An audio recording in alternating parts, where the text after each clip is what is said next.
And Judy, Donald Trump was engaging but also combative at times during an hour-long interview with the editor-in-chief of Bloomberg. In what appeared to be a rather friendly audience at a downtown hotel, Trump stood his ground on his economic policies and immigration, often getting frequent cheers. In an interview that started 48 minutes late, Donald Trump getting a warm welcome and a standing ovation. I like that crowd. That's a nice group of people. Speaking during a luncheon hosted by the Economic Club of Chicago, Trump unabashedly defended his America First plan that calls for high tariffs on some foreign trade. We're going to bring the companies back. We're going to lower taxes still further for companies that are going to make their product in the USA. We're going to protect those companies with strong tariffs because I'm a believer in tariffs. A consensus of economists have criticized that plan, saying tariffs will increase inflation, raise the national debt, and hurt consumers.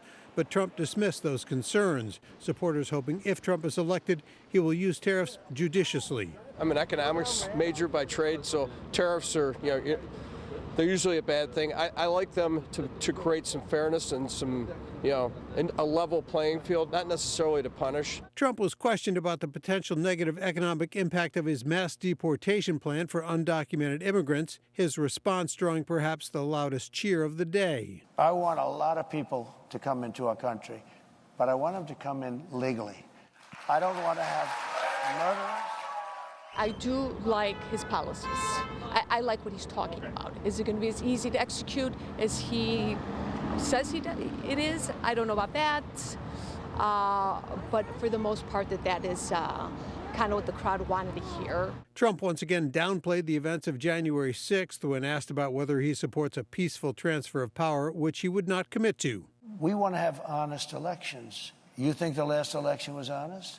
Trump was asked if, as a businessman, he would hire a 78-year-old to be CEO, and he said yes. He said cognitive tests are important, and he claimed Kamala Harris would not pass one. And with inflation a big concern to voters, Trump advocated for presidential input on interest rates currently determined by the Federal Reserve. I think I have the right to say I think you should go up or down a little bit.